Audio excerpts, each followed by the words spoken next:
Good morning, and thank you all for joining us, our 2022 East Bridgewater Memorial Day service.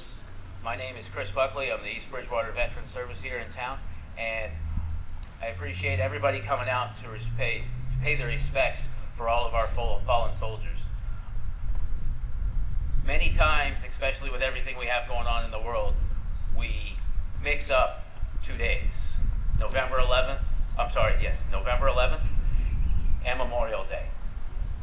November 11th is for us to salute service and our veterans. Today is the day that we mark the sacrifice that all those veterans either lost their lives or have now moved on and are no longer with us. We use this day to remember them.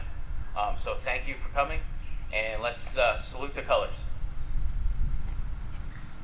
Veterans, and salute, and 2. Please join me in the Pledge of Allegiance. I pledge allegiance to the flag of the United States of America and to the republic for which it stands, one nation, under God, indivisible, with liberty and justice for all. And please welcome up Father Paul Ring from St. John's Catholic Church to do the invocation.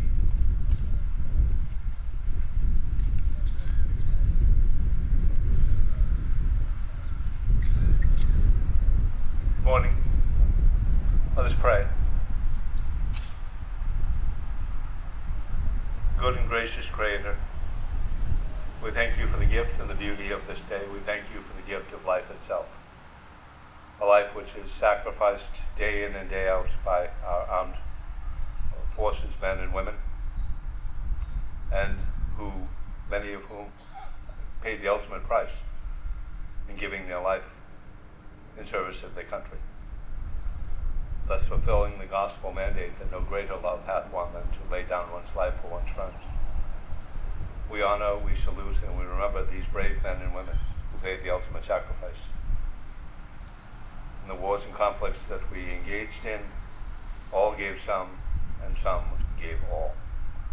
And so we pray for those who we commend to your loving care and service and care, that we, their loved ones, family, friends, neighbors, comrades, that we may continue to honor their memory by never forgetting their sacrifice. May you bless their memory by ushering them swiftly into your providential care and into your loving embrace. May we, for our part, never forget the sacrifice that they made by honoring them on this day, this Memorial Day, in which the memory of their lives burns brightly, and their lives, although ended here on earth, continue in the kingdom. We ask this in your name. Amen.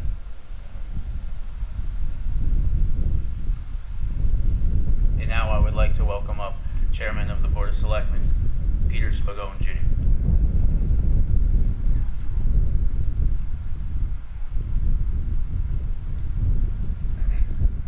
Good morning, ladies and gentlemen. On behalf of myself, David Sheedy, Carol Julius, we'd like to welcome you to the Common on this very special day, Memorial Day. David told me I only had 30 seconds, so I'll make it very quick. First, I wanted to say thank you for Chris Buckley for his service and the time he's put in here. When I took the office a couple years ago, one of the first people I sat down with was Chris, and I can tell you his dedication from the first time I met him up to this point right now has been impeccable. So, Chris, thank you for all you do for East Bridgewater.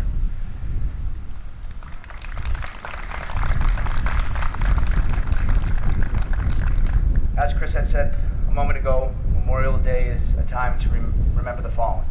As a beautiful day like this, of course, we take time to spend time with families, have cookouts, enjoy the day. All I'd ask for you to do today is to pass on the words that you hear from some of the distinguished speakers today to fellow friends, neighbors, and family members, so that we can remember each and every one of those fallen heroes, because that's exactly what they were, heroes. So God bless, and thank you very much.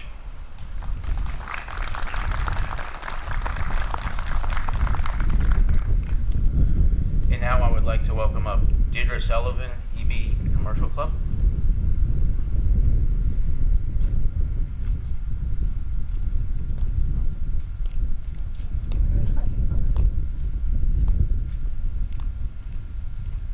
Good morning, everyone.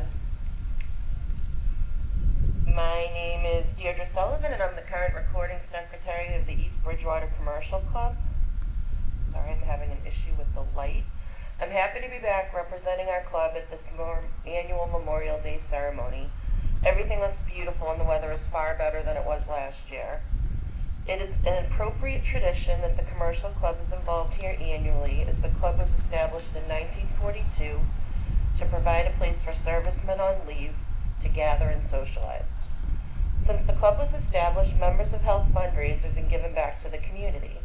The commercial club turns 80 this year and continues to be a positive force in the town by sponsoring youth sports, providing annual scholarships, donating to multiple associations and organizations. Many of you are probably familiar with our annual events like the Chili Chowder Festival, Trunk or Treat, the Easter Egg Hunt, or our involvement with Christmas on the Common and the parade. This year we have some new music-centered events kicking off with our first annual Summerfest. Summerfest will be on June 25th. We'll have vendors, food trucks, and many, many bands.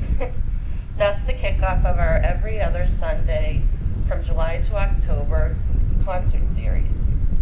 Next year will be East Bridgewater's 200th anniversary, and the commercial club, with our great location in our Corporal Peter Mosco's Pavilion, is honored to have been approached to host some bicentennial events to celebrate this exciting milestone. In this day of memoriam, lest us forget, quote, "Our flag does not fly because the wind moves it. It flies with the last breath of each soldier who died protecting it," end quote, author unknown. As always, you're all invited back to the commercial club today after this ceremony for our complimentary barbecue chicken lunch.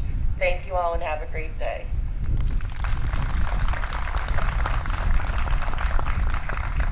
And now I'd like to welcome up Bill Gilbert from the East Bridgewater Lions Club.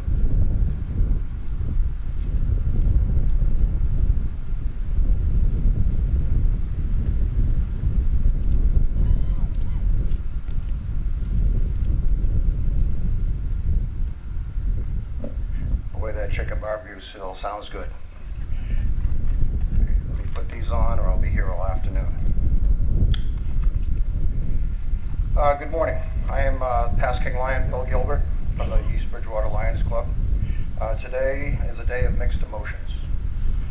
First, we have a day off from school and work, the unofficial start of summer with get-togethers, cookouts, and you know we sure need all of that. But second, the real reason is to honor those who made the ultimate sacrifice of this great nation. We see their names on the monuments in today's program, and they're also the names of the veterans who have passed this year in town. It's very sad to read the names of the people that we worked with and we knew, but they were the lucky ones that came home. They married, went to work, raised families, lived life to the fullest. On the Lions side, I would like to thank the citizens of East Bridgewater for their continuous support of our yard sales, Christmas on the Common, and Comedy Night. Some of those funds go to iResearch, but most of the funds stay here in town to support local charities, food pantries, and high school scholarships. Thank you, and I hope to see you all around town. Thank you.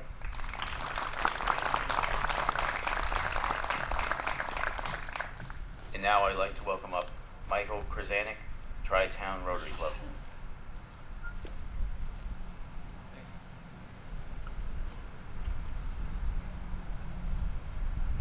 Morning, everyone, and I'm so pleased to be here, and I want to bring you the greetings of the Rotary Club of the three towns, which is Bridgewater, of course, East Bridgewater and West Bridgewater. I want to thank all of the people in East Bridgewater for all their support for our many, many programs. I just want to leave you with some words here that are often associated with the fallen individuals who gave their all for our country. And so let me go through, I think, 10 real quick words here that really encapsulate what this day is about. Patriotism, love of country, freedom, why we fight and why we live and how we live, service, providing what this country and all of us here appreciate, the service of the men and women. Sacrifice, time away from family, personal sacrifice, and all of the sacrifices that go with being wounded or of course no longer able to participate in the wonders of our country. Duty, very, very important part of what it is to be a member of the armed forces. Dedication, bravery, and courage. Heroism, of course, these are certainly heroes. Valor, and finally, honor. We're going to hear the reading of Abraham Lincoln's Gettysburg Address in a couple of minutes. One of the short lines that has always stuck out with me is that Lincoln said that these men who died at Gettysburg gave their last full measure of devotion. Devotion is the key here. Devotion to all of these 10 words here. And I hope that all of you who go back to your homes and have a wonderful day and this beautiful day, remember our devotion to patriotism, freedom, service, sacrifice, duty, dedication, bravery, heroism, valor, and honor. Thank you, and have a great day.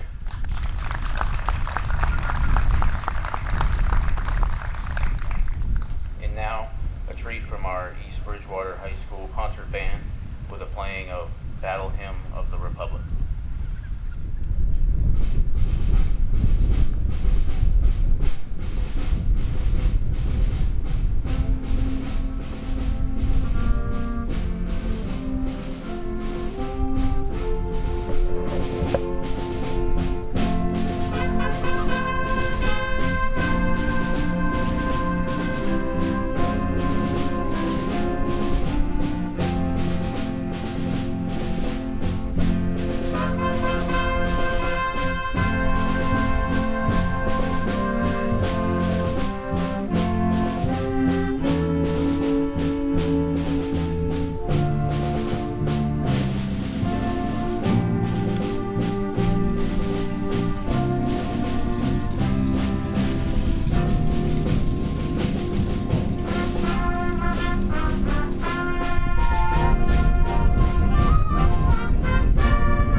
7 years ago, our fathers brought forth on this continent a new nation, conceived in liberty, and dedicated to the proposition that all men are created equal.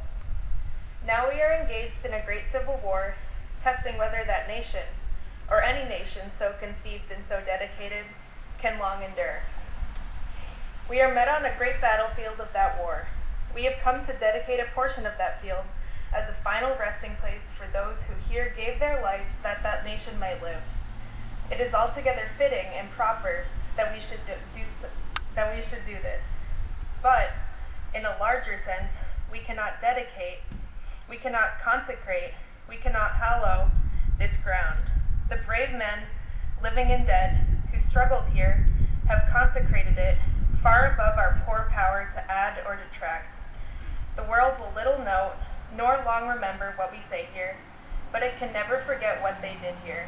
It is for us, the living, rather, to be dedicated here to the unfinished work which they who fought here have thus far so nobly advanced. It is rather for us to be here dedicated to the great task remaining before us, that from these honored dead we take increased devotion to that cause for which they gave the last full measure of devotion, that we here highly resolve that these dead shall not have died in vain, that this nation, under God, shall have a new birth of freedom, and that the government of the people, by the people, for the people, shall not perish from the earth. Thank you.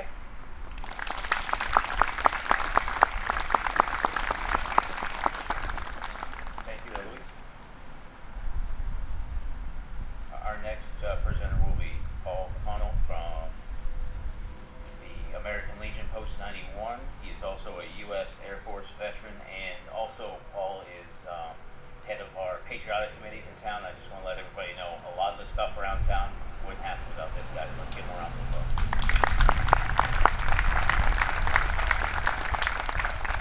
Well, first I want to thank Eloise, Lizzie, for doing that, because I came up to her as she's walking over here and asked her, hey, would you like to read something? And, you know, these East Bridgewater music students have stepped up the last 2 years. I did the same thing to one of the other students last year. So I want to thank them for always stepping up for us veterans and for us on Memorial Day for these veterans. Good morning, and as Chris said, my name is Paul Connell. I did serve in the Air Force from January 93 to January 96. This is my third year of representing the American Legion on this solemn day. This year, my speech will be a little shorter. The first 2 years, I knew pretty much what I wanted to talk about, you know, which men on this wall that I wanted to speak of. This year it was a little more difficult because there's so many deserving members here, and we've heard a lot about all of them, but there's one that I didn't see anything on of all the information that I was given over the last few years. Let me get back to my script. So, while doing membership with the Legionnaires, and with COVID going on, I've just noticed a lot of the servicemen and women from World War II. They're just leaving us, really quickly. So it had me thinking of one of the fallen behind us from World War II. So I started going through all the articles of all these members that Charlie Gilbert gave me a while back, and I didn't see, reading through these many times, a lot of interesting things those veterans behind me do. But I didn't notice anything on one U.S. Navy veteran, George S. Forsythe. Now, George Forsythe he was born in Whitman, Massachusetts. I found he probably most resembles me. He wasn't someone that just graduated high school or college. He was old like me. He was 43 years old. He was born in Weymouth on June 2nd, 1898. His family eventually settled in East Bridgewater on Franklin Street, near the town line, the Whitman-Hanson town line. So around World War I, he joined the U.S. Navy. He eventually was stationed at Long Beach, California, where he settled in and had his only child, George. His wife, Marion, passed away, and he would eventually marry his second wife, Isla. And shortly after this, he was assigned to the USS Indianapolis on June 1938. But when I saw USS Indianapolis, I'm thinking he's one of those gentlemen that gave the ultimate sacrifice in the water, but he wasn't. But he did travel. But by this time, he was a chief master's carpenter, and the war had yet to start. He traveled all over the Pacific. During the attack at Pearl Harbor on the USS Indianapolis, he was doing mock bombardments at Johnson's Atoll, which is a little west of Hawaiian Islands. So when I mean a little west, it's probably, 1,000 miles west of the Hawaiian Islands. After the attacks, they went off to try and search out the Japanese group, but was not successful. So they regrouped, and the USS Indianapolis would become part of Task Force 11, supporting different aircraft carriers, from USS Lexington, Saratoga, and eventually the USS Princeton. And after a few battles, the USS Indianapolis went back to California to be refitted, and he stayed on it, and then went on to escort a convoy to Australia. George then headed to Alaska on the Indianapolis to provide support for the Battle of the Aleutian Islands. During this, he received an abdominal injury, and on July 18, 1942, George Forsyth was transferred from the Indianapolis to the U.S. Army Corps Air Force base for temporary duty assignment and medical treatment. 3 days later, he gave his life, and in accordance with the Secretary of Navy, he was buried at the Army-Navy Cemetery in Fort Greely, Kodiak, Alaska. He would take his final voyage in 1948 when his remains were brought home to Long Beach, California. He was 43 years old. Let's pray for all the servicemen who paid the ultimate sacrifice, and especially let's remember Chief Master Carpenter William Forsyth. He would be 80. He passed away 80 years ago in July, so let's not forget him. And thank you, everybody, and God bless America.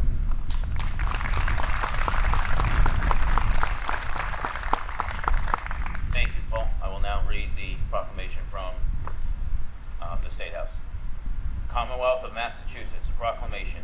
Whereas, while the nation was still recovering from the horrors of the Civil War, people in the cities and towns across the country gathered to honor those Union and Confederate soldiers who had given their lives celebrating the first Decoration Day. And whereas, after World War I, the nation came together to honor those who had fallen in service of their country, renamed Memorial Day, the last Monday in May, is when people remember and honor the memory of all the men and women who fought and died in all American wars and conflicts. And whereas, throughout our country's history, thousands of Massachusetts citizens have fought in wars and conflicts to defend our safety and our way of life. And whereas, their legacy and patriotism and dedication to our country is an inspiration to all Americans. And whereas, it is appropriate that all Massachusetts citizens remember the bravery of those who gave their lives so that their sacrifices serve as a reminder of the cost of our freedom.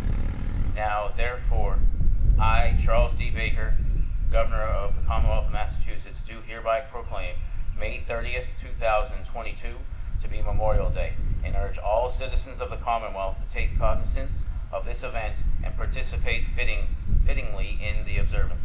Given at the Executive Chamber in Boston the first day of May in the year 2022, and of the independence of the United States of America, the 245th, by His Excellency Charles D. Baker.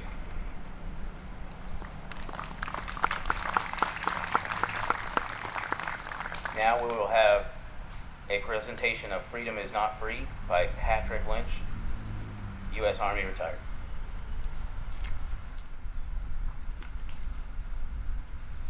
Good morning. Freedom is not free. I watched a flag pass by one day. It fluttered in the breeze. A young soldier saluted, and then he stood at ease. I looked at him in uniform, so young, so tall, so proud. His hair cut square, his eyes were alert, he stood out in a crowd. I thought how many men like him had fallen through the years, how many died on foreign soil, how many mothers' tears, how many pilots' planes shot down, how many foxholes were soldiers' graves. No, freedom is not free. I heard the song of taps one night, and everything was still. I listened to the bugle play and felt a sudden chill. I wondered just how many times the taps had meant amen, when a flag had draped a coffin of a brother or a friend. I thought of all the children, of the mothers and the wives, of the fathers, sons, and husbands with interrupted lives. I thought about the graveyard at the bottom of the sea, of the unmarked graves in Arlington. No, freedom is not free. Thank you.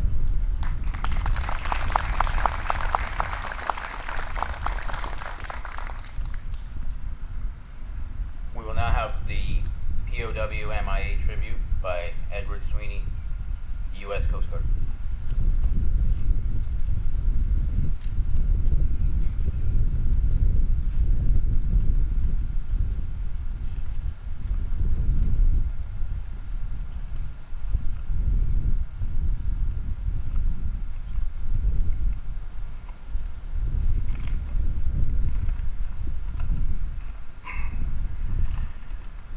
At present, more than 81,600 Americans still remain missing from World War II, the Korean War, the Vietnam War, the Cold War, the Gulf Wars, and all other conflicts.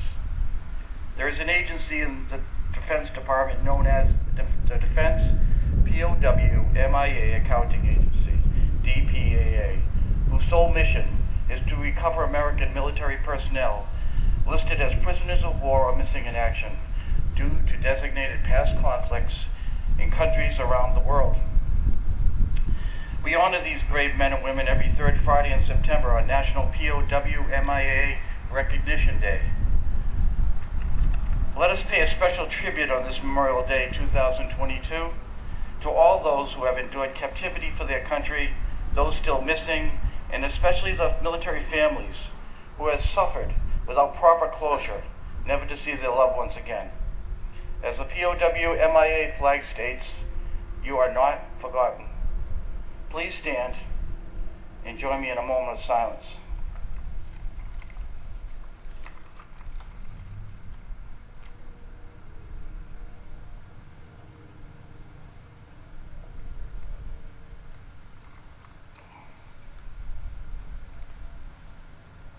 Commander?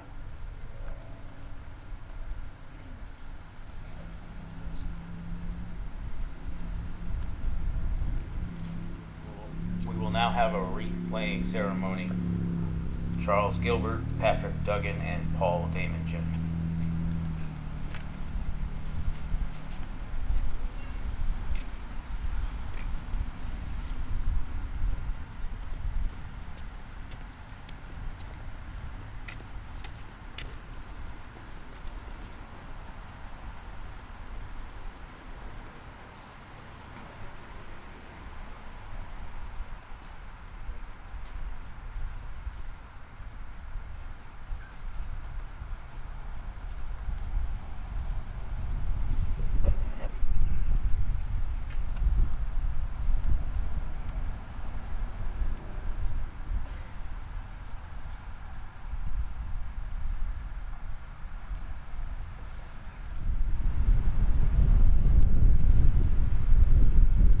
I will now read the names of all the veterans that we have lost over this past year.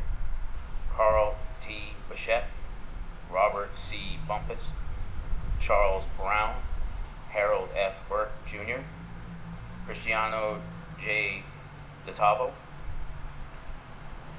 Charles Francis, Joseph R. Fiorini, John F. Hacker, Robert Healy, David L. Gray, Scott L. Lockhart, Francis X. McCarthy, Robert E. McCarthy Jr., Albert Bud Mondo, Brunsla A. Morawski, Joseph Murray Sr., Joseph A. Robeck, James E. Swift, Donald M. Saltmarsh, Stanley L. Thompson, Robert A. Wagner, Francis Warple, and last but never least, Martin J. Woods, Jr.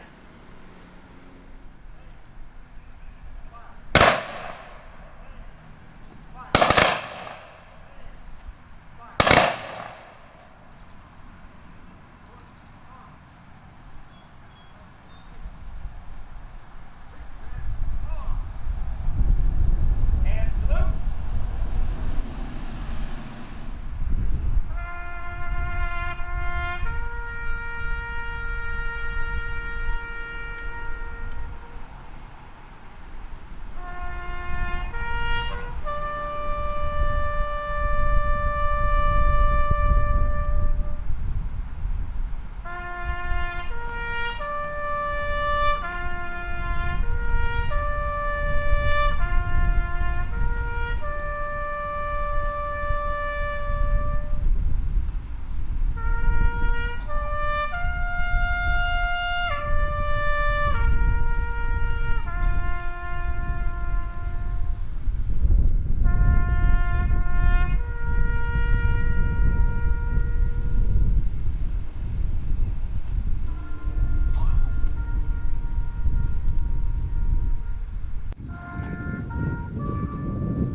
And 2.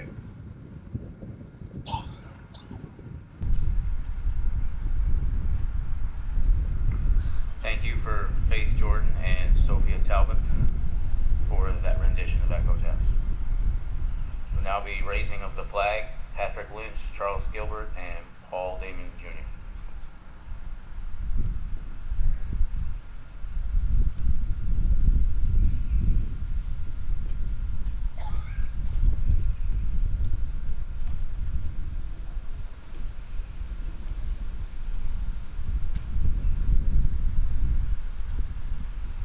And salute.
And 2.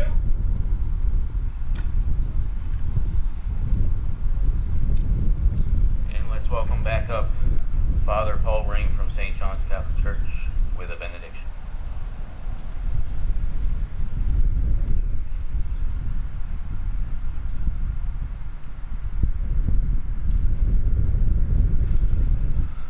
Once again, let us pray.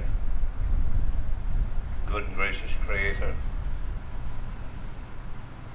as we go forth from this place of honor, may we take with us the memory of those brave men and women who gave the last measure of devotion, giving their lives in service to their country. May we always remember and never forget their sacrifice. May we honor it with our lives of service and of love. May we continue to honor their memory by keeping in our hearts their names, their lives, and their memories and sharing them with all whom we meet. May we, as we celebrate this Memorial Day, come to recognize the gift of freedom and the gift of life itself, which we celebrate on this day. As we gather with family and friends, may we continue to work towards the pursuit of freedom in all that we do, in all that we say, and in all that we are. May we always strive for your greater glory. We ask this in your name. Amen.